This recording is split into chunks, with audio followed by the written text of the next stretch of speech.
Já parou para pensar que só existe cultura com energia? E é por isso que a Petrobras é a maior patrocinadora da cultura brasileira. Se depender da gente, essa energia nunca vai faltar. Programa Petrobras Cultural. Mais energia para a cultura. Petrobras, líder na transição energética justa. O Brasil é a nossa energia.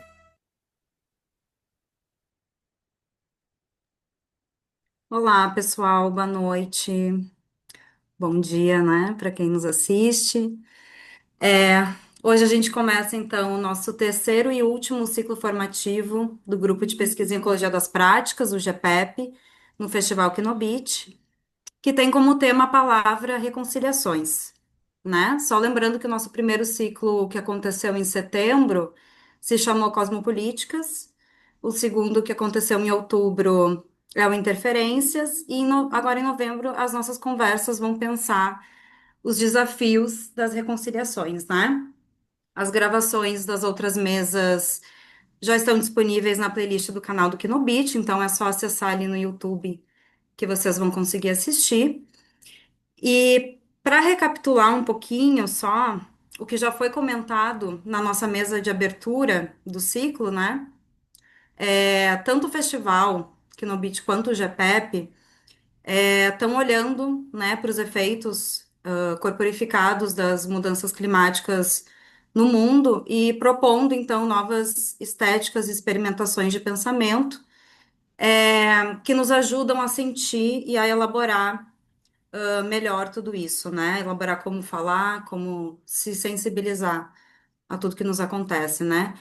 Então, quando a gente fala em possibilidades de reconciliações, né, não se trata tanto de vislumbrar um apaziguamento, né, entre, por exemplo, corpo, toxicidade e ambiente, né, que é o que a gente vai falar um pouco hoje, mas de encarar a coexistência dessas três coisas, né, e a coprodução dessas três coisas e a inseparabilidade delas, né? Então, entendendo, né, isso, a gente já parte de uma imagem do funcionamento do mundo muito mais complexa, né, e se torna muito pertinente pensar quais são os gestos reconciliatórios que essas situações complexas nos exigem, né?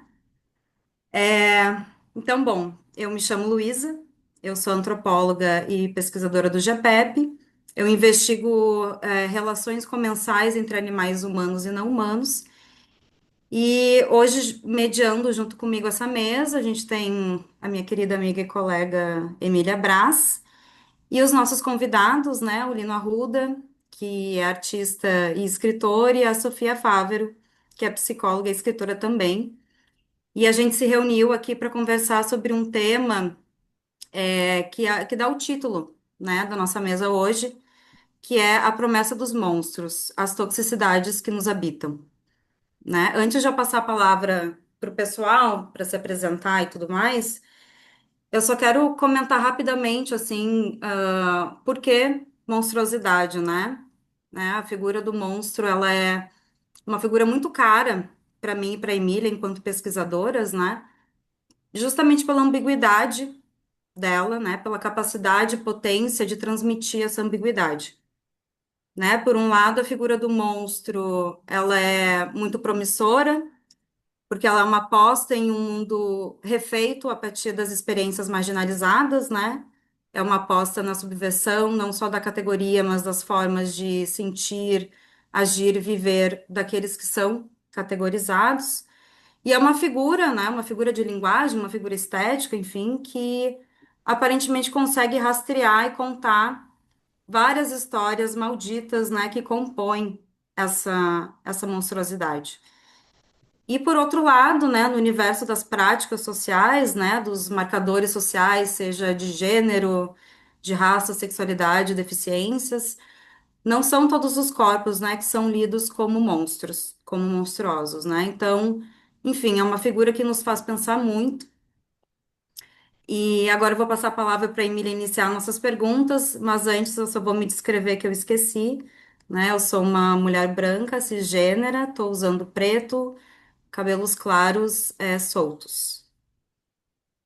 Boa noite, gente. Tudo bem? Eu me chamo Emília. Eu vou começar pela descrição para não esquecer também. Eu sou uma mulher trans, cabelos pretos longos soltos. Eu uso óculos, estou usando brincos, um fundo branco com uma estante atrás de mim, do lado direito. E eu vou começar um pouco a introduzir a mesa, vou comentar um pouquinho sobre os convidados, e aí depois disso eles também vão fazer a autodescrição deles. Eu gostaria de agradecer, começar iniciar agradecendo o aceite, né, do Lino e da Sofia, que aceitaram participar e estar aqui com a gente conversando sobre esse assunto. E agradecer também a Simone, que está fazendo a interpretação hoje. Eu vou aproveitar também para descrever a Simone. Ela é uma mulher cisgênera, também está vestindo preto, num fundo preto, de óculos e cabelos brancos. Bom, eu vou ler a mini bio que a gente pediu para o Lino e para a Sofia enviarem para a gente apresentar eles, né? Então, o Lino Arruda é um artista transmasculino, professor, ilustrador e quadrinista brasileiro que aborda temas LGBTQIA+, em suas obras.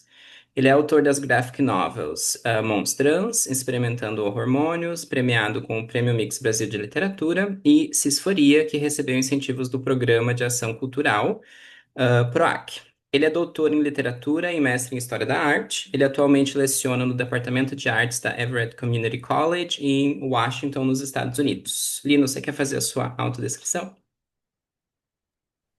Obrigado a todo mundo pelo convite, obrigado por estarem aqui. Estou muito feliz de poder participar dessa mesa, um tema que é muito caro a mim. Bom, meu nome é Lino Arruda, eu tenho cabelo curto, tenho os óculos, esqueço, óculos redondos, sou branco, sou transmasculino, tô de bigode hoje porque é Halloween, tô indo de meu irmão gêmeo malvado, e atrás de mim tem alguns quadros e umas plantas. Muito obrigada.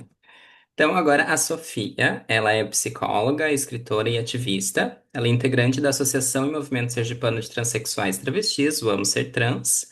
Ela manteve a página Travesti Reflexiva nas redes sociais durante o período de 2013 a 2016, quando ela se aventurou por militâncias digitais e transfeminismos, né? Um dos primeiros grandes nomes do transfeminismo no Brasil. Foi lá que eu conheci a Sofia, inclusive.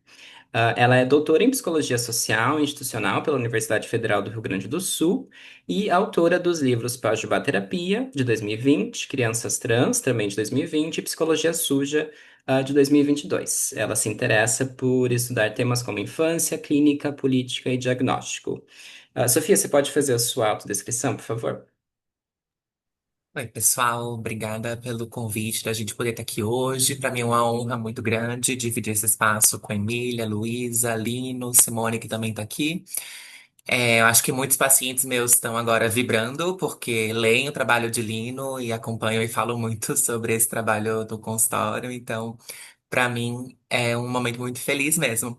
Eu sou a única pessoa que não respeitou o dress code do Halloween, então eu vim de meio branco, meio listrado, e eu sou uma travesti branca, tô com cabelo longo, preso ao lado, com óculos grandes, prateados. É isso aí. Ok, muito obrigada, Sofia.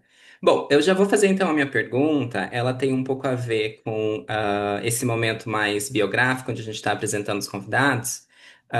E ela tem um pouco a intenção de conhecer um pouco o trabalho de vocês, tanto intelectual quanto artístico, né? Ambos estão produzindo tanto na academia, artigos, teses, dissertações, mas também estão produzindo um tipo de trabalho que propõe uma intervenção sobre a sociedade, sobre a realidade. Então, lendo o trabalho de vocês, a gente vê várias intersecções, né? Então, ambos estão falando da infância, ambos estão problematizando a ideia de diagnóstico, tem um questionamento constante das narrativas normativas, e aí, consequentemente, aparece uma crise da representação do que é o corpo trans, ou que a Sofia tem chamado o trabalho dela de diversidade de sexo e de gênero, como uma forma alternativa para nomear essas experiências, né? Ambos estão nessa frente pensando contra o imperativo da limpeza, contra uma ideia de pureza, né? E no meio de tudo isso aparece um corpo como uma entidade múltipla, que já é, de certa forma, uma forma um tanto quanto monstruosa de pensar o corpo, né? Ele não é uma entidade autocontida, ele não é. fechado em si mesmo, mas ele está aberto, né?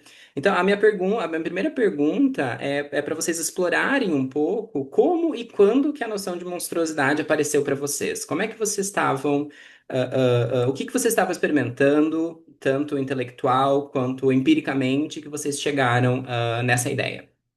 E fiquem à vontade para falar, quanto vocês quiserem e quem quiser começar.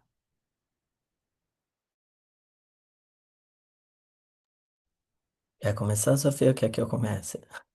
Eu? Tá bom. Bom, monstruosidade, acho que para mim sempre fez parte do meu repertório, especialmente do meu repertório magético. Então, quando eu era criança, eu desenhava muito, era o meu tema preferido de desenhar. Bom, eu sou artista visual, então tenho desenhado aí a vida inteira, mas quando eu era criança, é muito comum, o que eu mais desenhava era monstros, também gostava muito do X-Men, de brinquedos, né? Eu sou de uma época dos anos 90 que tinha muito esse imaginário cultural do ET, era ET de Varginha, enfim. Então tinha muitos brinquedos de ET e tal, e era com isso que eu me relacionava, né? Então até aparece no meu livro, eu tinha, acho que até tenho aqui, depois eu mostro para vocês, um ETzinho de brinquedo que chama Neb, e ele era vivissectável, então você abria ele inteiro, arrancava os órgãos e tal. E esse era o meu brinquedo, assim, de menina, que eu tratava como uma criança, amamentava, enfim. Então, acho que essa relação, eu gosto muito de contar histórias, né? Acho que é uma boa forma de pensar teoricamente, desse ponto de vista. Então, acho que as minhas primeiras relações foi de filiação mesmo, de identificação com essas imagens, né? Difícil é, vincular aí, né, na minha mente de criança. Mas em termos de então, meu trabalho artístico tem muito a figura do monstro, as figuras híbridas, as figuras de animais, animais humanoides. Essa é a temática que sempre acompanhou a minha prática artística. E em termos de investigação, né, de pesquisa, no meu mestrado eu estava muito envolvido com ativismo lésbico. Isso foi em 2010, 2011. E eu pensava muito a questão da representação, né, da dificuldade de gerar representações que fossem abrangentes. Porque eu estava fazendo, no ativismo, estava fazendo mestrado em História da Arte com um foco em artes feministas, mas no ativismo eu sempre fui responsável pelos pôsteres, pelas camisetas, pela representação, né? Então eu tinha essa pulga atrás da orelha de não querer fazer, gerar imagens humanas porque achava muito limitado, né? A imagem humana ela é altamente gendrada, né? É muito difícil escapar desse fardo da representação. Ah, então aí também comecei a elaborar dentro do ativismo figuras não humanas, né? Trazer o inumano como uma figura de identificação, por exemplo, em posters, né? Uma figura que interpela. Então começou meio por aí na parte de pesquisa. Aí no doutorado era um momento, comecei o doutorado em 2015, nossa, faz 10 anos já. 2015, e é, eu comecei a transição em 2013 e era um momento muito difícil de encontrar literatura ou qualquer elemento cultural que fosse feito por pessoas trans, né? Especialmente a transmasculinidade, né? Acho que a gente tinha aí o João Nery, né? Assim, de livro publicado, e o Anderson, né? Anderson Rezer, mas aí já é também uma outra proposta, né? Ah, então eu estava muito faminto por qualquer material cultural que fosse feito por pessoas trans. E eu era muito da cena punk, é, acabei arquivando, juntando muitos zines, que é o lugar onde as pessoas, né, que não têm acesso à literatura canônica, enfim, à publicação, acabam produzindo bastante. Então, nesse repertório de zines que eu encontrei, fui guardando pela América Latina, Argentina, Chile, Brasil, México, compilando esse material e olhando bem de perto, eu vejo que a figura do monstro é muito prominente, como uma saída, né, uma alternativa para a autorrepresentação trans, tanto travesti como de homens trans, mulheres transexuais, enfim, a gente vê aí pessoas não binárias, uma proliferação de monstros na autorrepresentação. E aí foi daí que saiu o meu interesse por estudar monstruosidades como como um viés cultural, né? Como algo que fala sobre a nossa cultura. É, enfim, aí posso falar para sempre da minha tese, mas eu vou passar a fala para a Sofia. Maravilha, Lino. Assim, eu pensando nessa pergunta da Emília, eu acho que a gente pode definir vários marcos cronológicos da relação com o monstro ou com a monstruosidade também na minha história de vida. Eu nasci com uma deficiência que eu demorei para entender que havia sido uma deficiência, porque eu nasci com meus pés tortos congênitos. Eu nasci com o pé torto no nível que eu precisei usar bota de gesso e bota de couro durante uns 3 anos da minha vida. E durante esse tempo eu caminhava com a ajuda dos meus pais, a ajuda das minhas irmãs, e era um tratamento que doía muito, só que eu não lembro da dor que eu passava nesse processo. Era algo que minha mãe me contava conforme eu envelhecia, mas ela me contava como um evento de grande sofrimento, essas idas ao hospital, de colocar a bota de gesso. E foi algo que marcou muito o meu envelhecimento enquanto uma mulher trans ou enquanto uma travesti.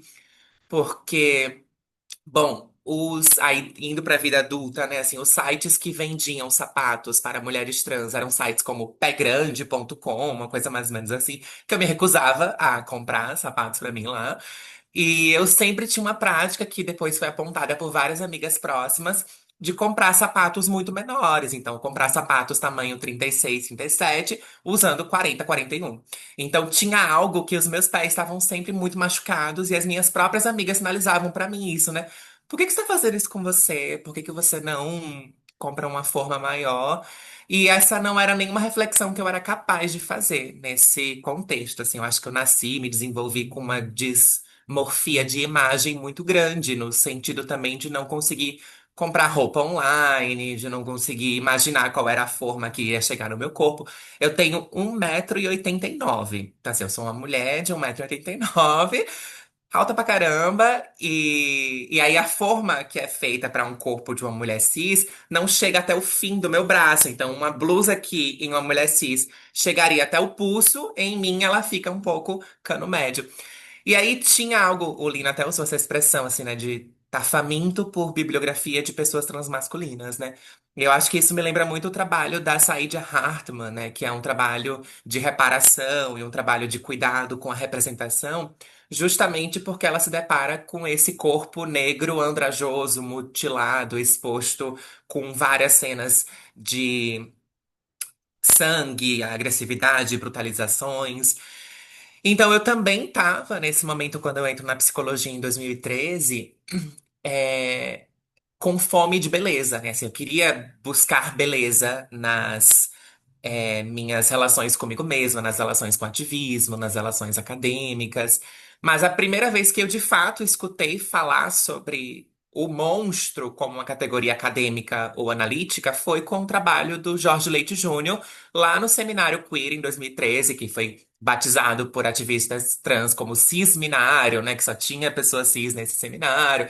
E aí a própria Judith Butler, quando chegou no Brasil, ela foi alvo de uma campanha difamatória absurda, sendo colocada como um monstro, né? Então, tinham vários bonecos da Judith Butler que eram queimados, né? Com algodão, etc.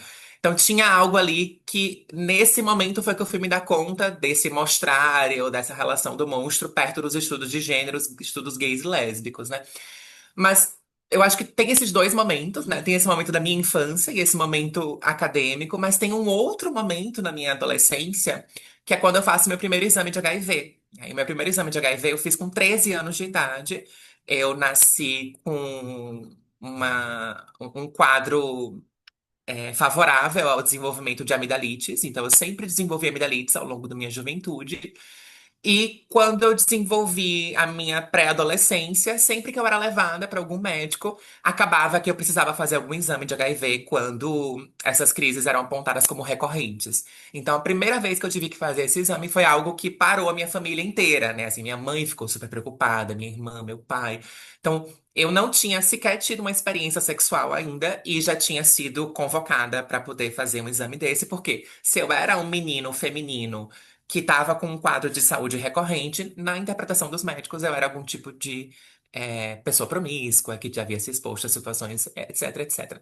E aí eu acho que isso casa um pouco com o que alguns antropólogos, como a Larissa Pelúcio e o Richard Miskolci apontam, que é dessa repatologização da homossexualidade ou da transexualidade nos anos 80, anos 90, que a nossa geração enfrentou muito, né? Então, essa foi uma experiência que eu cresci me sentindo um pouco nojenta dentro de casa, né? Então, eu lembro que nessa época minhas irmãs paravam de comer a comida que eu fazia, então eu me sentia um pouco monstruosa, mas assim, né? Então, no sentido de, a Sofia bebeu nesse copo, e não eram coisas conscientes, eram coisas às vezes para provocar. Então, já havia ali um pouco nesse contexto familiar uma certa promessa de um corpo biologicamente arriscado, né? Assim, um corpo que iria trazer a doença para dentro de casa. Então, eu cresci com essa questão. E aí, na clínica, trabalhando como psicóloga, encontrei vários rapazes gays, em sua maioria que me traziam cenas muito parecidas com essa, né? Assim, de terem sido expostos a exames de sorologia para HIV durante a juventude, e que, na sua vida adulta, quando tinham encontros sexuais, precisavam limpar toda a casa depois que esses encontros aconteciam. Então, eram pessoas que eram meus amigos ou pacientes e que traziam essas cenas, né? De tive um encontro com um rapaz e quando acabou esse encontro, eu precisei passar álcool no chão, passar boa no chão, água sanitária, e ter uma limpeza exagerada da casa, numa coisa de limpeza simbólica, quase, né? E aí isso tudo foi casando. Óbvio, eu não tô falando desse monstro desfigurado, imagético, como o Lino tá trabalhando, mas eu tô tentando pensar a partir do meu trabalho como psicóloga mesmo, né? Então, esse monstro que tá nas emoções, nos afetos, e que foi, digamos assim, é, me colocando um mal-estar logo cedo, né? Então, diria dessa forma. Gente, muito impressionante, assim, ouvir vocês agora, assim, com um retrato tão íntimo, né, de como essa categoria se relaciona com vocês desde a infância, assim. Tô realmente bem tocada por isso, né? E achei muito interessante que o Lino primeiro trouxe a figura do monstro como, como ele teve essa relação com essa figura, foi de filiação, né? Com esse ET, com essa prática de anatomia, né? Com aquele corpo estranho e tirar os órgãos para fora e visualizar aquilo tudo. E depois essa constante busca, né, por essa representação que não se via e esse sentimento de que é algo que escapa, e daí construindo esse arquivo monstruoso, né, Lino, de um monte de papel do mundo inteiro, né, de flyer, de zine, de rastros, na verdade, né, de pequenas coisas, pequenas demonstrações dessa figura que não cabe, né, e a Sofia, por outro lado, já traz direto o corpo, né? Enquanto essa figura que não cabe nas formas, né? Então o pé que tenta, que vai se curvando, né? Para tentar entrar dentro da forma, e isso vai causando marcas e deformidades muito profundas, e aí vai se escalando, né? Essa imagem bem profunda, né? Da monstruosidade, assim. Muito impressionante ouvir esses relatos de vocês, e daí eu queria perguntar. Vocês contaram, né, como é que vocês se relacionam com essa figura, como é que ela apareceu primeiramente para vocês. E eu queria perguntar agora como é que vocês mobilizam ela na obra e no pensamento de vocês, né? Uma outra etapa, assim, mais aprofundada de como é que vocês estão intelectualizando tudo isso, né?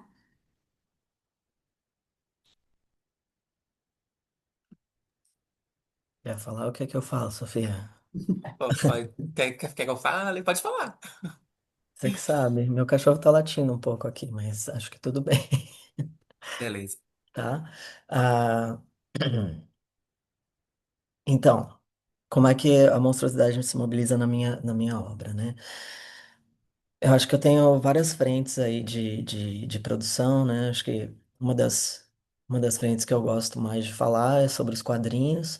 Ah, sempre foi. Olha lá, desculpa, meu cachorro fica bem chateado quando eu estou apresentando coisas. Então, vamos falar um pouco dos quadrinhos, né? Acho que tem a ver com esse momento em que eu estou pensando histórias que não foram contadas, né? Tudo que ficou de fora assim da representação mainstream, também enquanto uma criança masculina, uma criança lésbica, sempre procurando, né, filmes, livros e não encontrando e não se vendo representado, acho que ficou essa essa tensão entre querer a representação e ao mesmo tempo entender as armadilhas da representação, né? A sua capacidade de gerar, produzir o que ela diz somente representar, vamos dizer assim, né? Ah, então, muito consciente do fardo das imagens, né? De criarem estereotipos, de criarem ideais, do que lésbica pode significar, ou do que mulher pode significar, né? Então, eu sempre tive essa contradição gerando imagens, né, como artista visual. E a saída para mim foi gerar esses monstros, né, foi gerar essas representações que, não, que escapam um pouco do humano, mas ao mesmo tempo trazem as características culturais dessas subculturas. Né? Então, eu consigo falar de lesbianidade através de um quadro imaginário, né, de uma representação sem fazer imagens de pessoas. Então, pegando símbolos, sei lá, usei muito tesoura, né, para falar de lésbicas. E também dessa forma, a gente também escapa um pouco ao discurso pessoas trans, mulheres trans são mulheres ou não são, né? Então, a gente acaba criando uma abrangência maior, né? Ah, então, no meu trabalho de ativismo, isso tinha essa cara, né? Comecei a fazer quadrinho também como zines, assim, como bolha, né, para a minha comunidade. Então eu ah, fazia parte desses coletivos, ia muito a festivais, comecei a dar umas palestras, uns workshops de autorrepresentação feminista, e aí comecei a coletar muitas histórias, principalmente de amigas naquela época que não são histórias que não circulavam, né? Assim, no mainstream a gente via muito em termos de lésbica, a gente via muito a figura do casal, né? A lésbica que só é diferente quando ela tá transando, né? No privado, tal. E o que eu queria trazer era a permanência da lesbianidade ou do queer, do trans, em todas as áreas, em todas as atividades que a gente faz, né? Pegar um ônibus é uma experiência altamente trans, né? Então eu queria trazer essas representações. Então, meus quadrinhos eram muito baseados em histórias reais que as pessoas me contavam e ficcionalizadas, né? Para trazer aquele humor, para dar para mudar um pouco o final dessa história, né? E trazer ela à luz, né? E, enfim, aí no meu trabalho, esse meu trabalho mais de quadrinhos e tal. E aí meu primeiro livro publicado foi O Monstrans, que até tenho ele aqui, foi financiado pelo Rumos Itaú Cultural. Então foi a primeira vez que eu comecei a fazer quadrinhos, foi a primeira vez que eu fiz quadrinhos para um público maior, né? Ah, então, saindo dos zines aí, é que o zine também é bacana, porque ele circula pra caramba, né? Ele é alvo de fotocópia, xerox, né? O copyleft, então ele acaba se espalhando muito, ele é bem vamos dizer, é bem contagioso, assim, né? Ele vai virando seu próprio corpo, vai sendo bem promíscuo também, porque ele vai sendo corrompido, vai perdendo página, vai ganhando outras páginas. Então, eu acho que o Zine tem aí essa potencialidade muito incrível, né? Mas eu tava, enfim, ganhei o prêmio do Itaú, que na verdade, veio do desenvolvimento da minha tese. O último capítulo da minha tese, a conclusão da minha tese, eu decidi fazer em quadrinhos, porque eu tinha a sensação de que depois de coletar muitos inistrans e ficar regurgitando, né, que é o que a gente faz na academia, como se a coisa em si não tivesse corpo, se não se sustentasse por si próprio, né? Acho que o Zine, os trabalhos que eu analisei e que eu conectei aí com teorias, eles se sustentam sozinhos, né? Talvez eles nunca virem livros, né? Mas a necessidade de produzir mais em cima é uma compulsão acadêmica, né? Então eu sentia um pouco de um mal-estar, vamos dizer assim, e um problema, uma questão ética de coletar esses materiais que nunca quiseram estar na academia, trazer eles para a academia, ganhar bolsas, né, para investigar, ganhei bolsa e agora me escapou CAPES e Fulbright, enfim. E então, capitalizando em cima desses materiais que são super precários, feitos muitas vezes por travestis, trabalhadoras sexuais, enfim. Então, eu queria dar um jeito de gerar algo que fosse, na verdade, nutrir essa comunidade e não só extrair, né? Então, por isso que no final eu acabei querendo fazer a conclusão em forma de quadrinhos, porque aí eu acho que é um meio também muito mais inteligível, muito mais interessante do que a escrita acadêmica, né, do que a tese. Ah, Acho que muito mais gente lê quadrinhos, ou pelo menos olha as imagens, né, muito mais cativante, do que lê tese, né.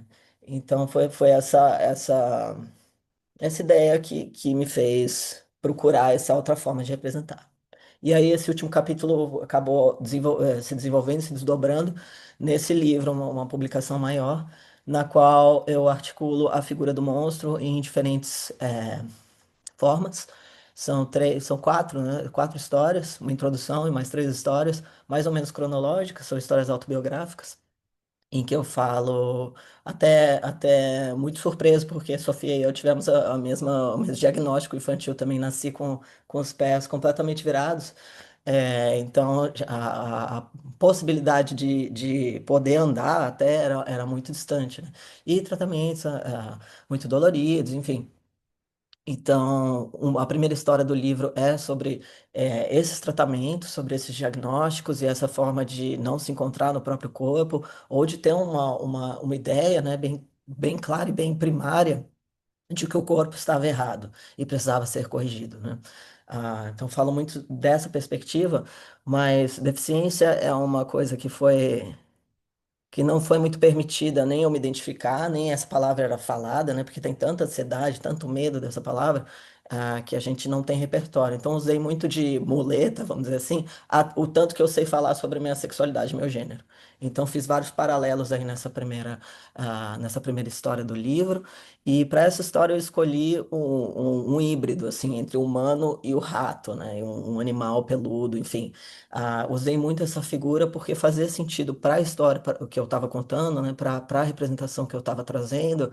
ah, Essa corporalidade, o rato, acho que tem uma coisa tem uma ambiguidade, né, no rato. Tem uma coisa da doença, né, tem uma coisa do nojo, do contágio, e ao mesmo tempo tem uma coisa do mamífero, né, do bonitinho, do pequenininho. Então, eu estou contando de um corpo que é infantil, né, que é de criança, e ao mesmo tempo um corpo que está errado, que precisa ser corrigido, que é rejeitado, né. Então, por isso escolhi essa figura. Para a introdução, então, voltando, né? Para a introdução, eu quis trazer a questão da bactéria, que eu acho que é uma figura monstruosa também, que gera essa ansiedade do sujo, né? A, a questão da contaminação das bactérias, é, também passando pela ideia de que o corpo humano é puro, né? Que é uma coisa hermética, isolada, quando na verdade o corpo humano só funciona porque tem milhares de organismos funcionando ao mesmo tempo, né? Não tem né? Não tem uma unidade no corpo humano, uma simbiose. Então, trouxe algumas metáforas aí em relação ao ativismo, à comunidade trans, meio que traduzida para a ideia de bactérias, né? Do contágio e da proliferação e da recolonização do corpo, né? Da reconstrução do corpo. É, e aí na segunda, bom, na terceira história lá, já estava falando da minha lesbianidade dentro do contexto do Monstrans, e aí eu usei a figura do fantasma, que não sei se é bem uma figura monstruosa, né? É uma figura mais paranormal, assim, mas porque eu acho que acho que enquanto pessoa trans, o descontínuo, né, da vida anterior e da vida da segunda vida, da segunda puberdade, a gente tem muito pouco repertório, até vocabulário, né, para falar dessa experiência, né, da vida, de como conectar o antes e o agora, né? Então, a lesbianidade, especialmente para homens trans, até é uma quase uma retaliação que eu levei do movimento de homens trans, quando o livro saiu, por me considerar uma lésbica, né? Ter sido lésbica e não negar essa experiência, né? Eu fui lésbica há muito tempo e lutei muito por essa identidade. E me senti muito confortável e muito bem recebida nessa identidade, né? Então, trazer toda a negação de uma identidade para defender a tese da transexualidade depois me parecia, para mim, história pessoal, me parecia injusto, né, desonesto. E como a gente, tô fazendo um livro que eu posso contar minha história, posso escolher minhas palavras, ah, escolhi trazer essa figura do fantasma enquanto tentativa de criar pontes, né, de juntar uma experiência anterior e uma experiência contemporânea do corpo gendrado, né? E, enfim, é interessante até pensar nessa resistência, né? Porque, ah, não sei, acho que é interessante porque cai de novo na ideia do fardo da representação, né? Quer dizer, a gente tem poucos livros contando histórias trans, e na medida que um cara trans ganha um prêmio para fazer uma publicação, acaba tendo que representar todos os homens trans, né? Acaba tendo que virar justamente esse desgosto que eu já vinha trabalhando na minha vida artística, né? Então é uma coisa meio inescapável, né? Eu gosto muito de falar de representação porque até vivi isso, né?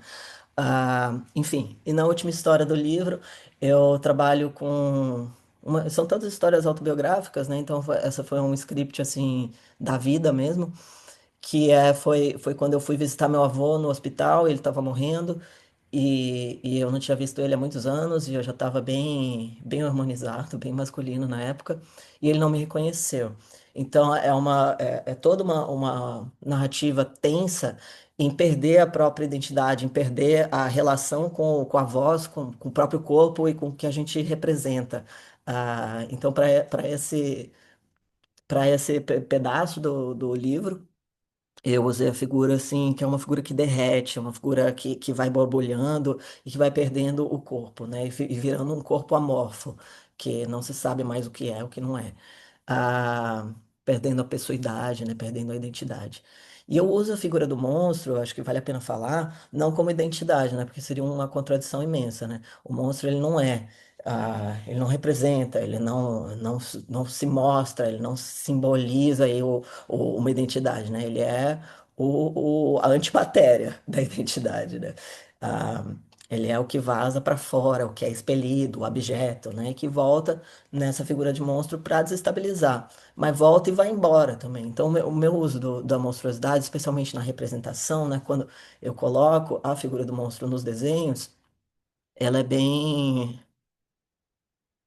ela é bem restrita, não é só, eu sou um rato e eu vou desenhando essa figura enquanto rato constantemente. É uma figura que na interação social, nos momentos em que vem essa contradição, esse embate, né, com outras identidades, aí surge esse embodiment, né, essa incorporação. Enfim, acho que falei já demais, vamos passar para a Sofia, então.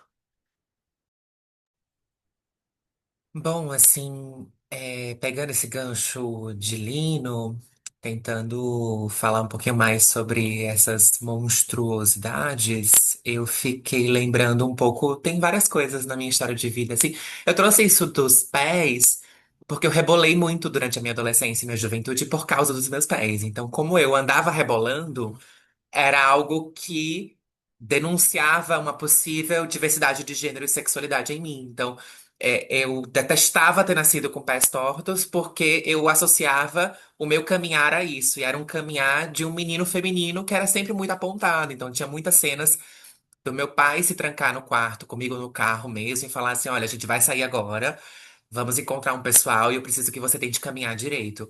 E era uma coisa que a gente vinha e tentava caminhar e eu nunca conseguia, porque é o meu corpo, né, que não caminha dessa forma. E até hoje, né? Até hoje as pessoas falam do meu caminhada, assim, nossa, você caminha de um certo jeito. E, e para vocês verem, eu tava preparando essa fala, pensando com vocês, fui ler o trabalho da Ana Tsing, que a Emília tinha me mandado também. E foi quando eu comecei a me dar conta, né? Eu falei, nossa, ainda hoje eu não aceito que caso eu compre um sapato, o outro não caiba, porque eu tenho um pé maior que o outro. Eu fico, mas se o outro não cabe, eu fico muito chateada. Eu fico assim, mas como é que não pode? É o mesmo pé, só que não é o mesmo pé. Eu tenho dois pés diferentes devido a esses tratamentos terem sido diferentes também. E aí é que eu chego nessa questão que me leva à psicologia, né? Porque nós que decidimos estudar psicologia, a gente acha que a gente está indo porque a gente quer entender o outro, ajudar o outro, ter empatia, etc. Mas a gente quer se entender, né? Então, de uma maneira muito honesta, eu estava querendo entender o que que eu fazia comigo quando eu escolhi o curso de psicologia, né? Então, assim, a minha grande questão era tentar usar a psicologia para diminuir o meu estresse de minoria, digamos assim. Então, eu queria extirpar, puxar, obliterar a minha homofobia internalizada, né? Jogando na lata aqui com vocês. Eu entrei na psicologia para não sofrer preconceito, digamos assim. E aí eu vou me deparando com algo que o Lucas Veiga, que é um psicólogo, psicanalista, trabalha muito na ideia de clínica do impossível, né? Assim, nós vamos viver, a transfobia vai continuar acontecendo. Eu atendo pessoas que vivem coisas parecidas com a minha. é, Convivo com pessoas que vivem coisas parecidas com isso, escuto essas histórias se repetindo em experiências trans, não binárias, queer, lésbicas. Nunca soube diferenciar bem assim o que que é uma criança viada de uma criança trans, ou uma criança lésbica de uma criança transmasc, porque essas coisas são muito borradas. E vinha com essa questão mesmo, né? Que é assim, o que que eu faço com a violência a que eu sou submetida, né? Então, eu já, durante a minha experiência do próprio curso de psicologia, havia sofrido uma agressão que foi um giro subjetivo na minha história de vida. Então, eu estava indo para o curso de psicologia e no transporte público era muito comum, por eu ser uma mulher trans, que eu fosse muito assediada dentro do transporte público. E nesse dia, um rapaz, ele resolveu me assediar mesmo. Assim, ele colocou a mão na minha calça, eu reagi. Quando eu reagi a ele, outros rapazes vieram em defesa dele, dizendo: não, nunca que esse cara ia pegar nas costas, no traseiro de uma travesti. E me colocaram pra fora desse ônibus a pauladas e a murros, assim. E isso foi algo que foi viralizado na universidade. Eu tinha desistido de cursar psicologia e voltava com essa questão, assim, né? De pra que que eu vou terminar um curso que eu não vou poder ter uma placa com meu nome? Por que que eu vou terminar um curso que eu não vou poder me chamar Sofia? Então eu conversava com os professores, eu falava: olha, meu nome tá Fulano, eu preciso que você me chame de Fulana. Os professores diziam coisas como: imagina se 30 pessoas da turma me pedirem a mesma coisa, como é que eu vou lembrar de chamar 30 pessoas pelo nome diferente? E eu falava, mas não existem essas 30 pessoas pedindo isso, né? E era muito comum ver os professores reagindo de uma maneira muito afetada à minha presença em sala de aula, né? E que eu tivesse, então, aulas de psicopatologia que expusessem o filme, por exemplo, Tomboy, e aí colocava a cena que a criança fazia o pênis de massinha e colocava o pênis na sunga. E aí os estudantes viam aquela cena como: olha, tá vendo aí? Esse é o momento em que a gente está se deparando com uma identidade psicótica. Mas aí eu ia discutir com as professoras, falava: gente, mas como é que é psicose se aquela massinha, aquele pênis de massinha realmente existe? Não é como se aquele, né, assim, a criança está dizendo que ela precisa de um dado da realidade para poder se sentir mais confortável no rio enquanto ela vai tomar banho de sunga. Se fosse psicose, a criança diria: o pênis nasceu por conta própria, né? Não, não é uma coisa que ela necessitaria de um recurso externo para poder compor o corpo dela. Então tinha algo nessa experiência toda, e atendendo as pessoas e entrando em um certo desespero com a psicologia, né? Que isso que me lembrou o trabalho da Anna Tsing, né? Do Arte de Viver num Planeta Danificado, que era a minha pergunta de vida quando eu entro na psicologia, que é como viver num planeta envenenado, assim, como viver relações transfóbicas, como viver relações de racismo, como viver relações de sexismo, e que eram as coisas que os meus pacientes me perguntavam. Os pacientes não vinham para clínica, né, felizes, não vinham porque estavam realizados, não vinham porque haviam conquistado algo na vida, vinham justamente por sentir aquilo que a Ciane Nigai, no livro Ugly Feelings, fala desses afetos menores, afetos negativos, esse bestiário de afetos, né? Então as pessoas elas iam pra mim com raiva, inveja, ressentimento, mágoa, ojeriza, abjeção. Então tudo isso que eu tava tentando trabalhar ali foi quando eu me deparo com a pesquisa de um colega meu, amigo de doutorado, que é o Daniel Kveler, que tem um trabalho todo crítico à ideia de orgulho dentro dos movimentos LGBTs. Então ele vai falar muito sobre esse imperativo do gay feliz, que está muito associado às imagens e representações de homossexualidade de classe média alta, Tel Aviv, dos dois, três filhos, carro do ano, do apartamento. E aí aquilo foi me convocando a pensar aí mais perto de alguns autores como Jack Halberstam, Paul Preciado, que estavam mais aliados aí a uma certa virada antissocial nos estudos de gênero, nos estudos queer, né? E aí fui trabalhar com crianças trans no meio disso tudo, né? Minha orientadora havia me convidado para poder fazer isso. Nunca foi um plano meu. Na verdade, eu sempre tive muito medo de trabalhar com as crianças. Eu tenho duas sobrinhas que eu fui peça do processo de revisão de guarda de uma delas, porque o pai dizia que ela convivia em casa com uma travesti e que isso poderia ser danoso ao desenvolvimento da criança. Então tinha algo ali já. E aí, assistindo várias reportagens de drag queens que iam na ala oncológica de um hospital para ler histórias em quadrinho para crianças e essa drag queen ser altamente perseguida pela comunidade daquele município, porque era entendida como alguém que estava praticando pedofilia, abuso sexual, aliciamento de menores. Então, tinha algo ali que, e até hoje, assim, faz menos de 10 dias que vazou saiu, né, nas redes sociais, uma fala de uma jovem trans que foi impedida de ser professora numa escola porque a coordenação falou que ela não pode dar aula para crianças. E aí, enquanto eu estava morando em Porto Alegre, eu fui chamada para o interior do Rio Grande do Sul para fazer uma participação parecida com essas num hospital, justamente porque eles haviam acabado de receber uma enfermeira trans que não conseguia trabalhar no hospital porque os usuários do hospital pediam sempre que outra enfermeira fizesse acesso, sonda, outras tecnologias de enfermagem que não queriam fazer com ela. Porque ela era um corpo andrajoso, mutilado, um corpo tido como um corpo monstruoso, né? E aí essas eram as questões que me mobilizavam no meu trabalho enquanto psicóloga, né? Assim, eu não queria sentir que eu estava apagando o gelo, né? Eu queria, de algum modo, fazer algo provocador com o meu trabalho, porque eu sou é, uma pessoa provocadora na minha vida pessoal, digamos assim. E é aí que eu Aí eu lembro muito, vocês me fizeram essas perguntas, né? Eu fiquei lembrando muito do filme Simone, que é o Simulation One. É um dos meus filmes preferidos de criança e de jovem, que é um filme que o Al Pacino, ele é um diretor falido, fracassado, que encontra um rapaz que lhe dá um arquivo de computador em que ele consegue criar a pessoa perfeita, né? E no caso, ele escolhe criar uma atriz, que é essa Simone, e ele cria essa atriz e é uma IA, digamos assim, né? Uma IA comandada por ele, naquela época, em 2004, 2003, eu acho. E esse filme, eu fiquei obcecada por esse filme, assim, que era ele construía ela dos pés à cabeça, né? E aí eu depois conheci o The Sims, depois eu fui me aventurando pelo Photoshop, tinha uma coisa ali também de mexer com o meu corpo. E eu hoje também me identifico muito com artistas que brincam com isso, né? Como a própria Sev da Lisa, agora o trabalho da FKA Twigs. Os próprios álbuns da Sev da Lisa tem muito dela sendo agredida, né? Assim, fotos dela toda roxa. Então tem algo ali que sempre me causou um certo tipo de fascínio nessa, nesses trabalhos, assim. Então, é um pouco isso. Ai, gente, muito obrigada. É muito bom ouvir vocês falando. É muito interessante as intersecções que vão surgindo e tal. A gente tem duas perguntinhas que a gente quer tratar ainda. E como a gente está um pouco avançado no tempo, eu vou pedir para as respostas, assim, 5 minutinhos cada um para a gente tentar chegar a tratar dessas duas coisas, né? E a gente vai fazer essas duas perguntas porque tem uma que eu não gostaria de pular. Porque tem muito a ver com uma coisa que vocês falaram agora nas respostas, que é um pouco do tema da infância, né?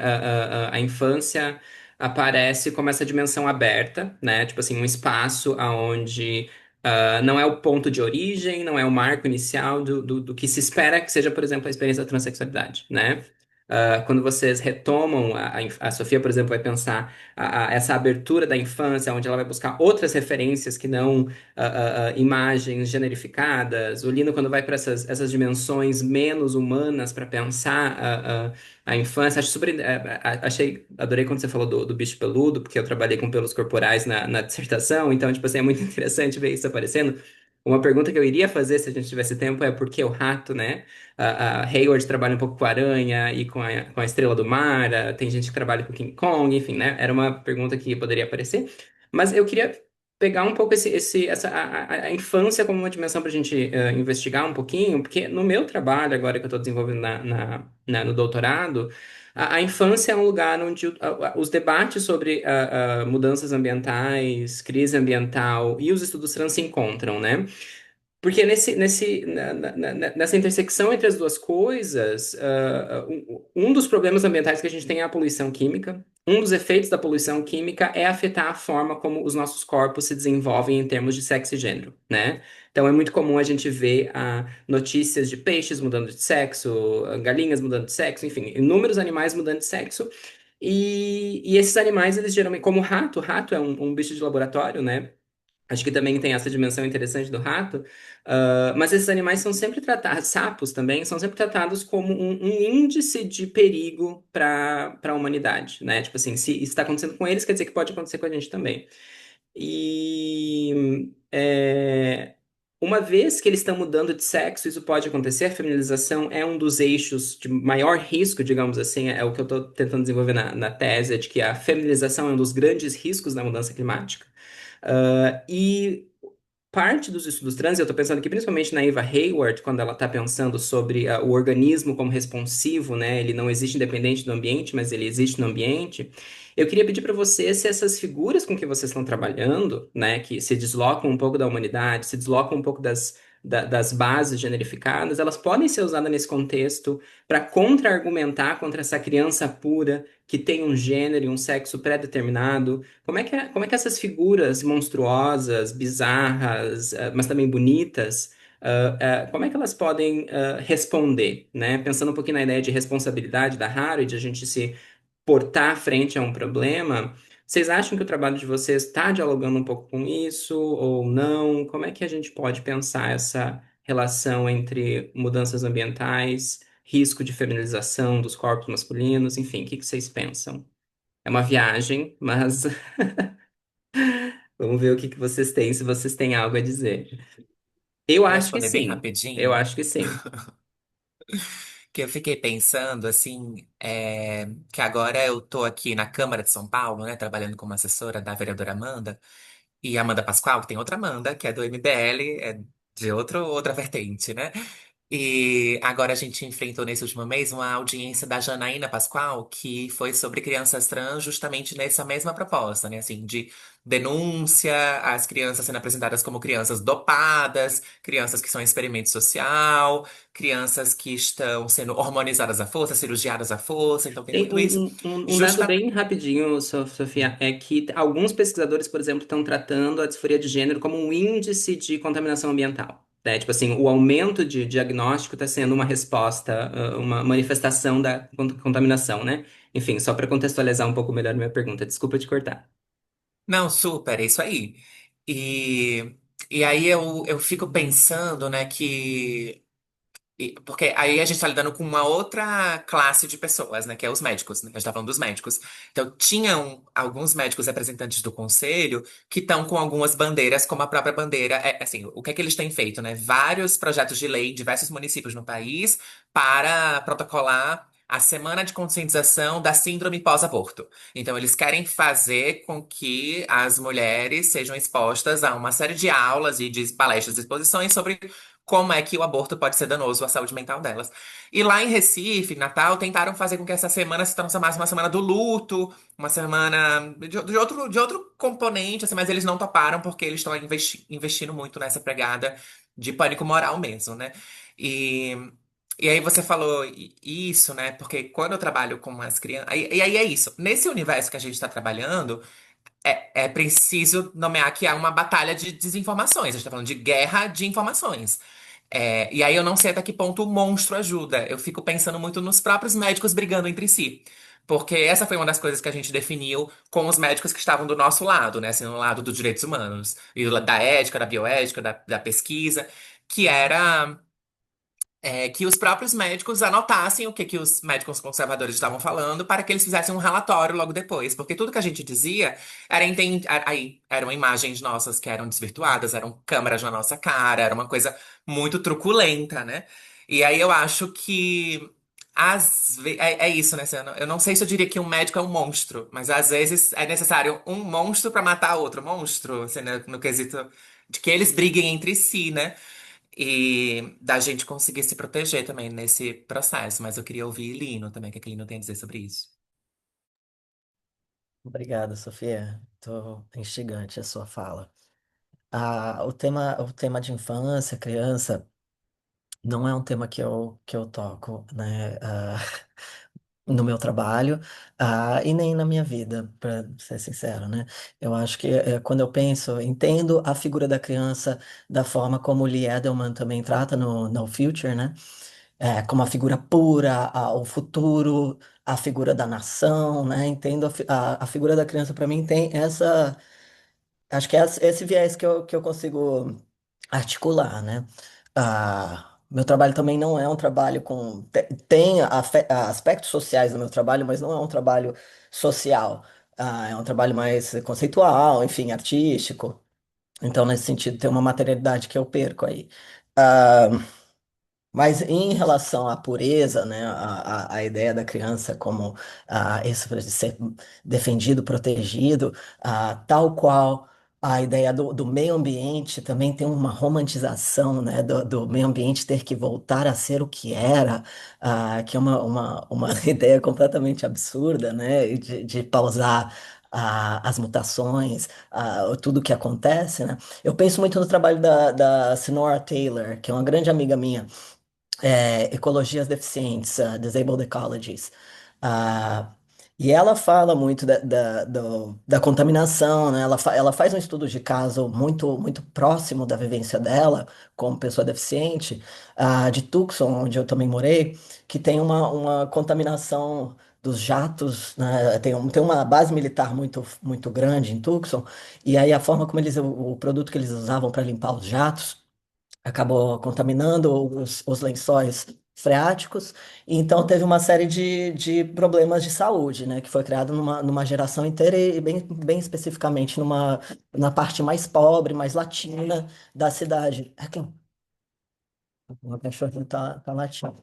É, então, eu penso nesse impossibilitar o retorno, né, dessa a forma como a gente pensava em ecologia, né, de proteger da pureza, é bem similar em como a gente pensa na criança, né? Eu me lembro de casos em que os pais, depois que têm filho, começam a se preocupar com uma série de questões que antes não se preocupavam, né? E fica poison free, né? E quer comer orgânico, não sei o quê.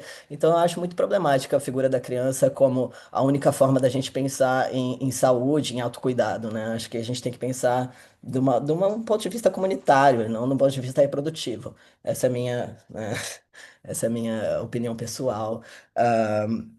Pensando também numa perspectiva queer, uma perspectiva LGBT, em que a gente realmente não está centrado na reprodução. Ah, e isso abre uma série de outras possibilidades de pensar filiação, né? Se a gente não está centrado na própria reprodução e no próprio desenvolvimento para o futuro, na própria projeção da nação para o futuro, a gente acaba vendo o que mais existe, né? Que outros animais existem, quem mais tem direito a também ser é, priorizado, né?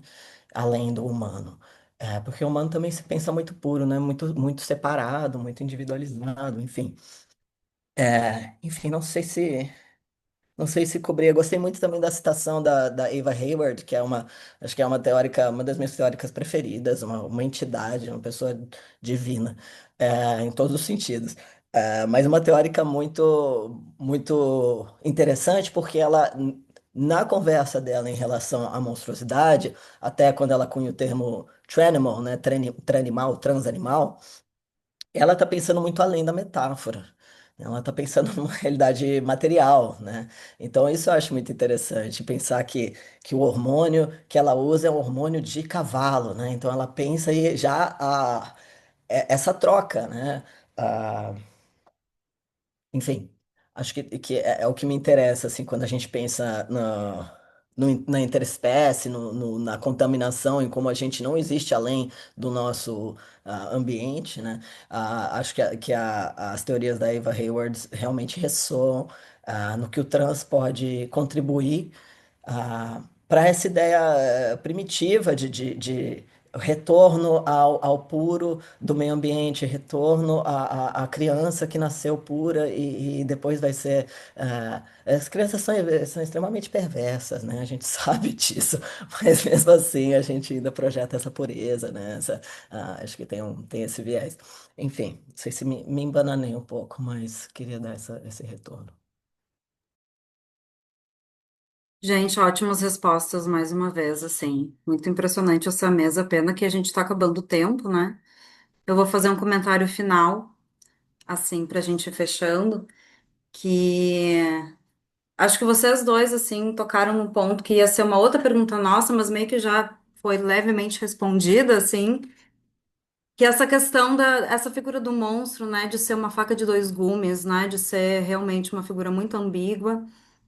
E aí, por um lado, é o que a Sofia falou, né, às vezes não ajuda.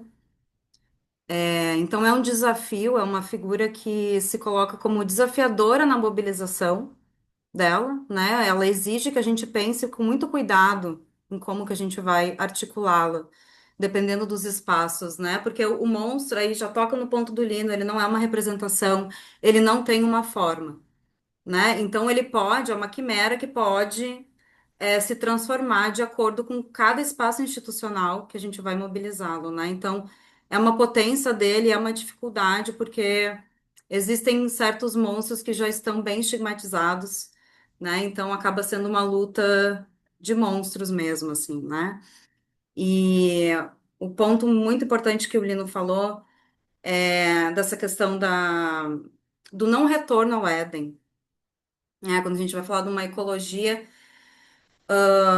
de práticas ecológicas no sentido bem amplo, assim, incluindo de pensamento, assim, né? De que hoje em dia, né, no contexto do antropoceno, essas práticas elas devem ser pensadas com todas as contradições que estão implicadas, né? Com todos esses acoplamentos monstruosos, né? Aquilo que eu falei que a figura do monstro possibilita contar histórias malditas é porque tem muitas origens diversas, né? Então é uma figura que vai se montando com muitas histórias diferentes, assim, com muitos DNAs compartilhados, né? De animais, de humanos, de fantasmas, de criaturas, enfim, processos institucionais. Então a figura do monstro ela é muito promissora porque ela não permite esse retorno, né? Ela já está como de saída pensando nessas reconciliações necessárias para a gente pensar na coexistência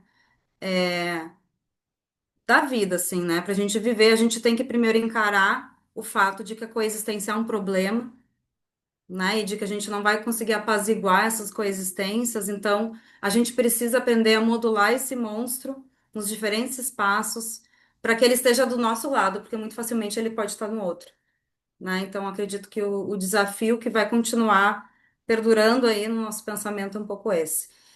Então, é isso, vou encerrar essa mesa aqui agradecendo muito vocês, né? Foi um prazer enorme conversar com vocês, conhecer vocês de fato, acho que a gente podia se estender muito.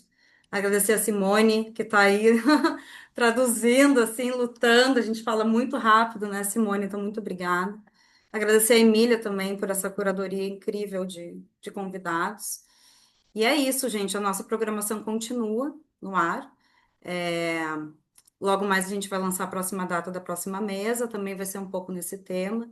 Então, fiquem atentos nas divulgações do Kinobit. E é isso, então. Um grande abraço a todos e muito obrigada mais uma vez. Obrigado.